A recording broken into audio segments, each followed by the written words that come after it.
메시지 성경 에스겔 46장. 주 하나님의 메시지다. 안뜰 동쪽 문은 일하는 엿새 동안 닫아두되 안식일에는 열어야 한다. 그 문은 매달 초하루에도 열어야 한다. 왕은 그 문으로 들어가서 벽 기둥 곁에 설 것이며 그가 거기 현관에서 예배하는 동안 제사장들이 그의 번제물과 화목제물을 바쳐야 한다. 그가 떠난 후에도 그 문은 저녁 때까지 닫지 말아야 한다. 안식일과 매달 초하루에는 백성이 그 문 바깥 입구에 모여 하나님을 예배해야 한다. 안식일에 왕이 하나님께 바칠 번제물은 흠없는 어린 양 6마리와 흠없는 순양 1마리다. 순양과 함께 곡식제물 20리터와 기름 4리터를 바치고 각 어린 양에는 소량의 곡식을 곁들여야 한다. 매달 초하루 왕은 숫송아지 1마리와 어린 양 6마리와 순양 1마리를 흠없는 것들로 바쳐야 한다. 순양과 숫송아지를 바칠 때는 각각 곡식제물 20리터와 기름 4리터를 곁들이고 각 어린 양에는 소량의 곡식제물을 곁들여야 한다. 들어올 때 왕은 문 입구의 현관을 통해 들어와야 하고 나갈 때도 그 길로 나가야 한다. 그러나 정한 축제일에 이 땅의 백성이 하나님께 예배하러 올 때는 북쪽 문을 통해 들어온 자는 남쪽 문으로 나가고 남쪽 문을 통해 들어온 자는 북쪽 문으로 나가야 한다. 들어온 문으로 되돌아 나가서는 안 되며 반대 문을 통해 나가야 한다. 백성들이 들어오고 나갈 때 왕도 그들과 함께 섞여서 들어오고 나가야 한다. 축제일과 정한 축일에 바칠 곡식제물의 양은 20리터이며 숫송아지와 순양에는 기름 4리터를 각 어린 양에는 소량의 곡식을 곁들여야 한다. 왕이 자원하여 하나님께 번제물이나 화목제물을 가져올 때는 그에게 동쪽 문을 열어주어야 한다. 그는 안식일에 하듯이 자기의 번제물이나 화목제물을 바칠 것이며 그런 다음 떠나야 한다. 그가 밖으로 나간 다음에는 문을 닫아야 한다. 매일 아침 너희는 하나님께 바칠 번제물로 1년 된 흠없는 어린 양 1마리를 가지고 와야 한다. 또 매일 아침 곡식제물로 곡식 약 4리터에 1.25리터의 기름을 부어 가지고 와야 한다. 이와 같이 하나님께 곡식제물을 바치는 것은 반드시 지켜야 할 율례다. 어린 양과 곡식제물과 기름을 번제물로 바치는 일은 날마다 행해야 할 의식이다. 주 하나님의 메시지다. 만일 왕이 자기 아들 중 하나에게 유산을 떼어서 주면 그것은 대대로 그 가문의 소유가 된다. 그러나 왕이 어떤 종에게 자기 유산을 떼어서 선물로 주면 그것은 해방의 해, 희년까지만 그 종의 소유가 되고 그 후에는 다시 왕에게 되돌아간다. 왕의 유산은 오직 그의 아들들의 것이며 대대로 그 가문이 소유한다. 왕은 백성 가운데 누구의 유산도 빼앗아서는 안 되며 그들의 땅 소유권을 빼앗아도 안 된다. 그는 오직 자기 재산을 떼어서 아들들에게 줄 수 있다. 내 백성 누구도 자기 땅에서 내쫓기는 일이 있어서는 안 된다. 그런 다음 그 사람이 나를 데리고 북쪽 문을 통해 제사장들의 거룩한 방으로 가서 서쪽에 있는 뒷방 하나를 보여주었다. 그가 말했다. 여기는 제사장들이 속건제물과 속죄제물을 삶고 곡식제물을 굽는 부엌이다. 바깥들에서 거룩한 그 일들을 하다가는 준비가 안 된 백성을 위험에 빠뜨리게 할 수 있으니 이곳에서 재물을 준비해야 한다. 그가 다시 나를 이끌고 바깥 뜰로 가서 그 뜰에 내 모퉁이를 보여주었다. 내가 보니 모퉁이마다 뜰이 있었다. 바깥뜰 네 모퉁이마다 각각 길이 18m, 높이 13.5m 되는 작은 뜰이 있었고 크기는 모두 같았다. 그 뜰의 안쪽 벽에 돌로 만든 선반이 있었고 그 선반 밑으로 요리용 화덕이 놓여 있었다. 그가 일러주었다. 여기는 성전에서 섬기는 자들이 백성의 희생제물을 삶는 부엌이다. 47장 성전에서 흘러나오는 물. 그가 다시 나를 성전 입구로 데리고 갔다. 내가 보니 성전 현관 아래쪽에서 물이 쏟아져 나와 동쪽으로 흘러가고 있었다. 물은 성전 남쪽 면, 제단 남쪽에서 쏟아져 나오고 있었다. 그가 나를 데리고 북쪽 문으로 나가서 밖을 돌아 동쪽 문으로 데리고 갔다. 물이 성전 남쪽 샘 아래에서 용소숨쳐 흘러나왔다. 그가 줄자를 가지고 동쪽으로 450m를 재면서 갔고 나는 발목까지 차오르는 물을 헤치며 따라갔다. 그가 다시 450m를 재면서 갔고 나는 무릎까지 차오르는 물을 헤치며 따라갔다. 그가 다시 450m를 재면서 갔고 나는 허리까지 차오르는 물을 헤치며 따라갔다. 그가 다시 450m를 재면서 갔는데 이제는 물이 내 키보다 높아져 헤엄을 쳐야 했다. 물은 강물처럼 높았고 도저히 헤치며 걸어갈 수 없었다. 그가 말했다. 사람의 아들아, 잘 보았느냐. 그런 다음 그가 나를 다시 강가로 데리고 갔다. 강가에 앉아서 보니 강가 양편으로 많은 나무들이 늘어서 있었다. 그가 내게 말했다. 이 물은 동쪽으로 흘러서 아라바로 내려갔다가 물들이 고여있는 바다로 들어간다. 이 물이 바다로 흘러들어가면 그 바닷물은 새로워진다. 이 강물이 흘러들어가는 곳은 어디든지 생명이 가득하게 되는데 그것은 이 강물이 바다의 짠물을 단물로 바꿔놓기 때문이다. 이 강물이 흘러들어가는 곳에는 생명이 차오른다. 엥게디에서 북쪽 에네글라임에 이르기까지 어부들이 어깨를 나란히 하고 서서 해안선을 따라 그물을 내릴 것이다. 그 바다에는 지중해처럼 온갖 종류의 물고기들이 가득할 것이다. 그 늪과 습지들은 새로워지지 않고 계속 짠물로 남아있을 것이다. 그러나 그 강가 양편으로는 온갖 종류의 과일 나무들이 자라며 그 잎이 시들지 않고 열매도 끊이지 않을 것이다. 나무들은 때마다 신선한 열매를 맺을 것인데 성소에서 나온 강물이 그 나무들에게 흘러가기 때문이다.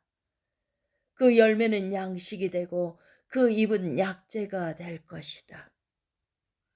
땅의 경계선과 분배. 주 하나님의 메시지다. 다음은 이스라엘 12지파가 유산으로 나누어 가질 땅의 경계선이다. 요셉은 두 몫을 가질 것이다. 나머지 지파들은 땅을 똑같이 나누어야 한다. 나는 너희 조상에게 이 땅을 주기로 엄숙히 맹세했다. 이 땅이 너희 유산이 될 것이라고 내가 맹세했다. 이 땅의 경계선은 다음과 같다. 북쪽 경계선은 큰 바다 지중해에서 시작해 헤들론 길을 따라 하맛 어기와 스닷과 부로다. 다마스쿠스와 하맛 사이의 시브라임, 더 나아가 하우란과 접한 하셀 핫디곤까지 이른다. 이렇게 북쪽 경계선은 지중해에서 하살레논까지 이어지는데 그 위로 다마스쿠스와 하맛 지역과 접경하고 있다. 이것이 북쪽 경계선이다. 동쪽 경계선은 다마스쿠스와 하우란 사이에서 시작해 길르앗과 이스라엘 땅 사이의 경계인 요단강을 따라 아래로 가다가 멀리 동쪽 바다 다말까지 이른다. 이것이 동쪽 경계선이다. 남쪽 경계선은 다말에서 시작해 서쪽으로 무리보 가데스 샘을 지나 이집트 시내를 따라가다가 큰 바다 지중해까지 이른다. 이것이 남쪽 경계선이다. 서쪽 경계선은 큰 바다 지중해를 따라 북쪽으로 가다가 동쪽 하맛 어귀로 접어드는 지점까지 이른다. 이것이 서쪽 경계선이다. 너희는 이 땅을 이스라엘 12지파별로 나누어라. 너희 유산으로 나누어 가지되 너희 가운데 자녀를 낳고 사는 거류민들에게도 몫이 돌아가게 하여라. 그들도 너희처럼 이 땅에서 태어난 사람들로 대우해 주어라. 그들도 이스라엘 지파와 함께 유산을 얻게 하여라. 모든 거류민이 각자 사는 지역에서 자기 유산을 받게 하여라. 주 하나님의 보고다. 48장 각 지파의 몫과 거룩한 땅. 지파들은 이러하다. 단 북쪽 경계선에서 시작해 헤들론 길을 따라 하맛 어귀와 하살레논까지 곧 다마스쿠스 영토와 하맛을 북쪽으로 두고 동쪽에서 서쪽까지가 그들이 받을 몫이다. 아셀, 단 경계에 닿아 있는 동쪽에서 서쪽까지가 그들이 받을 몫이다. 납달리, 아셀 경계에 닿아 있는 동쪽에서 서쪽까지가 그들이 받을 몫이다. 므낫세, 납달리 경계에 닿아 있는 동쪽에서 서쪽까지가 그들이 받을 몫이다. 에브라임, 므낫세 경계에 닿아 있는 동쪽에서 서쪽까지가 그들이 받을 몫이다. 루벤, 에브람 경계에 닿아 있는 동쪽에서 서쪽까지가 그들이 받을 몫이다. 유다, 루벤 경계에 닿아 있는 동쪽에서 서쪽까지가 그들이 받을 몫이다. 유다 경계에 닿아 있는 동쪽에서 서쪽까지는 구별된 지역으로 너희는 그 땅을 거룩한 곳으로 따로 떼어 놓아야 한다. 가로와 세로가 11.25km인 정사각형 지역의 중심에 성소가 자리 잡는다. 너희는 길이 11.25km, 너비 4.5km 되는 구역을 하나님을 위해 따로 구별해야 한다. 그 지역은 이렇게 나뉜다. 북쪽과 남쪽으로 길이 11.25km, 동쪽과 서쪽으로 너비 4.5km 되는 구역은 제사장들의 몫이다. 하나님의 성소가 그 중심에 자리한다.